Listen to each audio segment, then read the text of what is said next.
Oke, rekan-rekan, kembali lagi bersama kami, anak-anak Bengkulu. Oke, baik, rekan-rekan, kali ini saya ditemani oleh teman-teman saya yang berasal dari Bengkulu. Yang pertama ada Faris Tekuk. Yang berikutnya ada Joko Genzet. Pemain rektor ya. Rektor. Berikutnya ada yang samping saya yang paling gagah, berani ini. Perkenalkan, Tegar Tiang 2. Selanjutnya suhu kita Ferdi Mulet. Abang sendiri siapa namanya, Bang? Udah pada kenal tuh. Oke, baik, kali ini kami akan membahas tentang apa? Tentang renang ini. Langsung tahu dia. Dari mana dia tahu tuh? Mungkin ada calling-calling. Baik, kami akan membahas tentang mewawancarai salah satu pelatih renang lah yang cukup berpengalaman di bidang renang. Langsung saja kita panggil Kakak Dita Ramadhani. Silakan duduk, Kak. Sehat, Kak? Baik, teman-teman, disclaimer, inilah tamu undangan kita, yaitu Kak Dita Ramadhani. Perlu kalian tahu bahwa Kak Dita ini adalah salah satu pelatih renang di klub mana ya, Kak? Di klub Beasar Aquatic. Itu di bawah naungan Dengan owner Bapak Berto. Bapak Berto. Berto sehat. Oke, Kak, sebelumnya kami akan bertanya sedikit pengalaman Kakak selama menjadi pelatih. Tapi sebelum masuk ke pertanyaan itu, kita bertanya dulu tentang pribadi Kakak. Perkenalan ya kan? Kenal diri. Oke, boleh Kakak perkenalan diri ke rekan-rekan kita di sana. Oke, perkenalkan, nama saya Coach Dita Ramadhani, bisa dipanggil Coach Dita. Saya berasal dari pesisir selatan, tepatnya itu di Painan. Oh, Painan. Iya. Oh, Painan berarti itu wisata yang terkenal Pantai Cerocok tuh, Kak? Iya. Iya.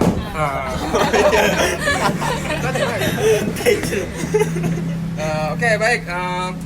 Sebelum kita masuk ke pertanyaan yang lebih dalam, kita ulas dulu. Biodata Kak Dita. Kalau boleh tahu, Kak Dita ini kalau menjadi pelatih renang itu udah berapa lama? Kurang lebih udah 1 tahun. 1 tahun. Iya. Kalau untuk renang itu sendiri, Kakak Dita ini emang udah bisa dari dulu atau sempat di kuliah ini belajar juga? Sebenarnya sebelum bisa dan pandai berenang, saya sempat trauma dengan kolam Oh, renang. jadi pernah trauma tuh ya? Iya. Apa trauma itu, Kak? Sewaktu berenang di kolam di pesisir selatan, saya sempat tenggelam. Tenggelam. Iya. Itu waktu masih kecil apa gimana, Kak? SD lah, kelas 6 SD. Berarti sempat berhenti Kakak berenang. Iya, sempat berhenti berenang. Berapa tahun, Kak? Berenang lagi setelah kelas 3 MTSN karena ada Praktek? Iya, Praktek. Itu olahraga emang. renang. Berarti lama juga ya, Kak? Kakak sempat berhenti renang ya, Kak? Lama. Oh iya. Berarti Di sini nih sebenarnya ada juga rekan kita yang trauma, tapi sampai sekarang belum sembuh-sembuh traumanya. sangat trauma. Tuh, Kakak bisa nggak trauma lagi gimana, Kak? Karena ambil mata kuliah olahraga, jadi dituntut untuk bisa berenang kan. Karena karena di Paksaan sekolah juga ya, Kak, ya? karena di sekolah kan kita mengajarkan ke peserta didik kita, tidak mungkin kita tidak bisa kan. Jadi kita juga melawan rasa takut gitu ya, Kak? Iya. Baik, terus selanjutnya, Kak, kita masuk ke pertanyaan intinya. Selama Kakak menjadi pelatih, bagaimana proses Kakak melatih seseorang dari tidak bisa menjadi bisa, Kak? Baik, silakan, Kak. silakan. Boleh minum. Cheers. Oh iya. Kakak udah ada minum. Boleh, silakan Tadi aja, Kak. kami pesan itu, Kak. Iya, Kak. Melatih anak-anak yang tidak bisa menjadi bisa itu gimana prosesnya? Apakah susah atau ada apa sifat anak tuh yang mudah atau yang susah itu? Yang perlu kita tahu kan Iya. semua anak tuh tidak bisa, ada yang belum bisa yang berenang atau ada yang emang sudah berenang tapi gerakannya salah gitu. Betul. Jadi gimana cara kakak Macam-macam. sebagai coach sendiri untuk melatih yang anak-anak itu belum bisa menjadi bisa? Untuk saat sekarang ini kakak ada privat anak SD dan juga ada melatih TK.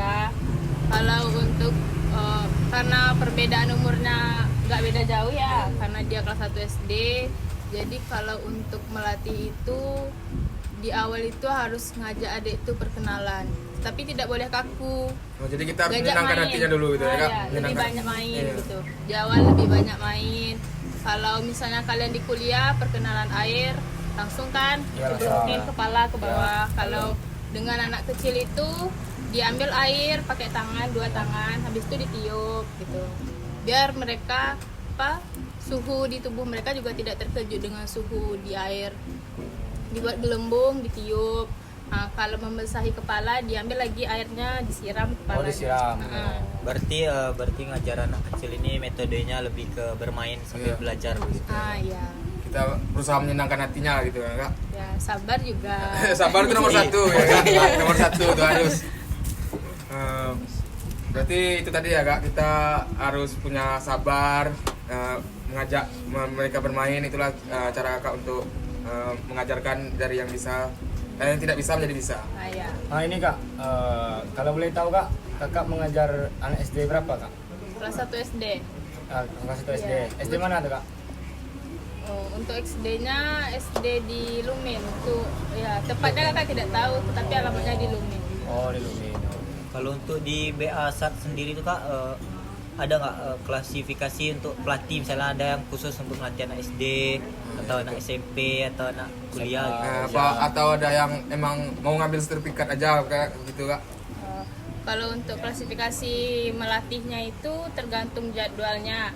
Contohnya kakak, kalau kakak ada kosong hari Kamis pagi Ya. dan ada juga yang mau dilatih hari pagi, ditanya misalnya Joko hari Kamis kosong tidak? Kalau tidak bisa berarti dioper ke yang lain gitu. saling jadi cover saling Nah, ya. Freelance ya Kak? iya, Freelance. Iya.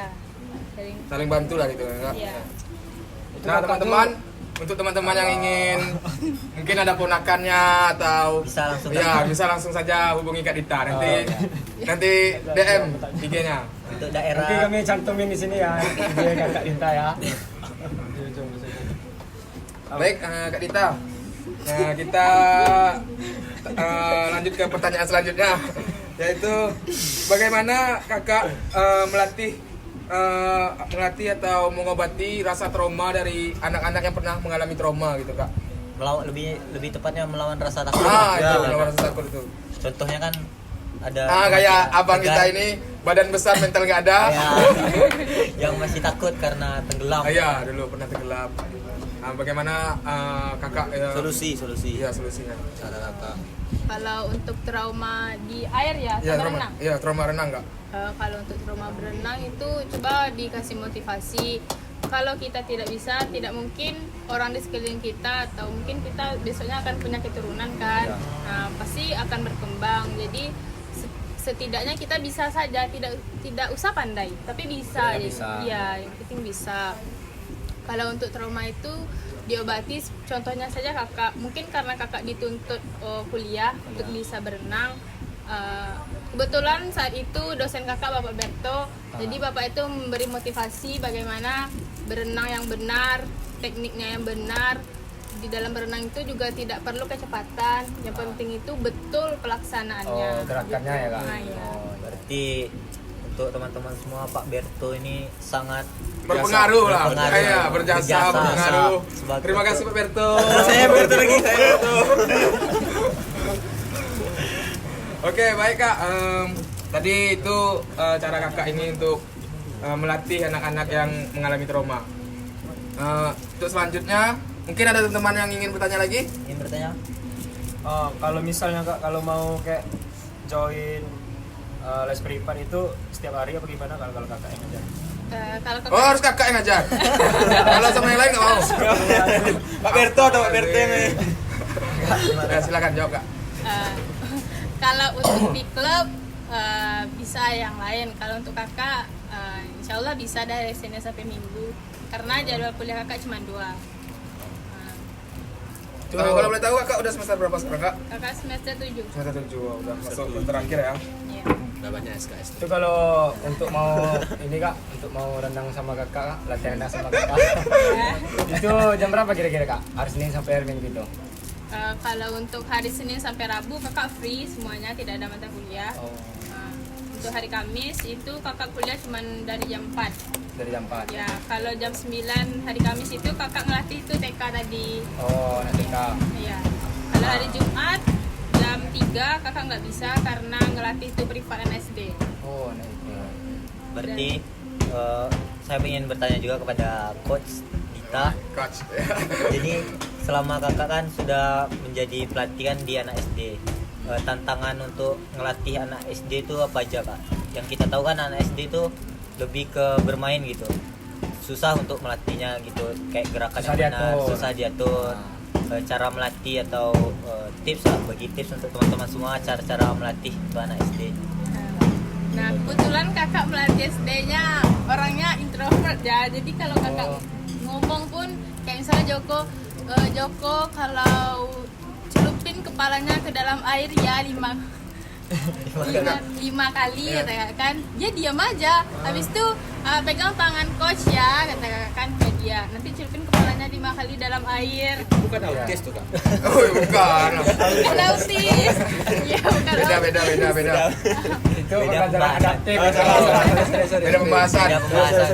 Nah, pegangnya tangan kakak kan. Nah, iya celupin satu kali Berarti dah. nurut-nurut ya kak? Ya nurut aja. Pas kakak tanya, udah bisa ya. Oke, tos dulu. Udah gini tangan kak, tos. Dia sibuk-sibuk aja. Tos katanya, baru udah pulang baru tos kan. Iya. Boleh. Ya, ngelatih itu juga harus komunikasi juga sama orang tuanya. Ya, Perkembangan anak lah gitu. Nah, ya karena anak dia nih kalau pakai alat bantu dia bisa. Tapi kalau udah dilepas alat bantu tuh dia nggak bisa dong. Oh, Ya belum berani dia sendiri tanpa alat bantu itu. Baik, pertanyaan terakhir bisa dibilang ini kak. Pengalaman lucu atau menarik lah yang pernah kakak alami selama melatih Anak SD. anak SD. Anak kecil lah. Latih lah. Iya. Nah, pengalaman lucu kakak ngelatih itu anak TK. Anak TK. Itu gimana tuh kak ceritanya? Kakak tidak tahu kalau anak ini ternyata anak terapi. Anak terapi itu maksudnya gimana tuh kak? Anak terapi kalau dia contohnya nih Joko anak kecil nih kan. Iya. Kalau orang tua Joko tidak mengantarkan dia ke kolam, tidak ditungguin ya Iya, nih iya. Joko nih. Anteng aja, kakak pegang, kakak latih, dia anteng aja. Oh, Dengerin, Kak. Joko. Iya, iya. Kalau ada orang tua Joko, Mulai. makanya oh mulai. Kakak ini kan Teriak-teriak itu Iya, kak. iya. Sampai ada itu, ya sampai juga ada namanya Coach David. Habis itu digini sama Coach David. Udah Coach kasih aja sama gurunya ya kan. Iya. Nah, udah dari situ baru kakak tanya sama guru TK-nya. Kenapa Coach biasanya nggak seperti itu? Karena ada orang tuanya, dia juga anak terapi. Gitu. Oh, iya. Habis itu karena TK jadi kadang kan ingusnya apanya. Jadi kita juga harus paham, kita harus juga bisa, tidak boleh Jijik itu Jijik, ya. Nanti kakak bersihkan tuh kak? Iya, kakak bersihkan. Kadang bantu rumah. Kalau ada yang sampai, maaf ya kak, sampai buang air besar di sana ada kak? Enggak pernah, alhamdulillah. Alhamdulillah, jangan sampai. Ya kan, jangan sampai kan. Nanti semua kena itu dalam air bayangin aja kan. Gampang Bahkan di akhir kan? lagi Oke, mungkin ada teman-teman yang ingin bertanya lagi. Fares, udah? Kalau sampai kejadian kayak tenggelam itu ada kak? Wah, yang menarik tuh. Kalau untuk tenggelam insya Allah tidak. Karena juga dilihat kemampuan anaknya. Kalau sudah bisa dan berani untuk dibawa ke kolam yang lebih dalam baru dibawa. Tapi kalau dia tidak mau juga tidak boleh dipaksa. Kalau untuk latihan itu emang di kolam UNP terus atau ada pindah lain kali di kolam ini gitu? Untuk sekarang lebih banyak di kolam UNP. Tetapi jika orang tua atau yang privatnya mau request di luar bisa. Kalau selama latihan tuh emang aktivitasnya di dalam air terus atau ada pernah juga di luar air gitu kak? Kalau untuk permainan ada di dalam air dan ada di luar air. Nah, itu guys. Jadi untuk teman-teman semua dan orang tua yang ingin mendaftarkan anaknya berenang dan jago berenang, silahkan Hubungi kakak Coach kita ini. Dita. Atau bisa menghubungi. Ada BA-SAR, ada IG-nya kak? Ada. Ada. Nanti kita cantumkan di Biasa. link. Di deskripsi video ini. Tenang. Pak Berto. Tegar, mungkin ada pertanyaan lagi? Pinta aja. Udah cukup? Ada? Berarti? Oke, baik kak. Mungkin itu saja yang dapat kami tanyakan pada sesi podcast pada kali ini. Terima kasih untuk sudah Coach. berkesempatan hadir. Ya. Terima kasih Kak Dita. Oke, rekan-rekan. See you next time.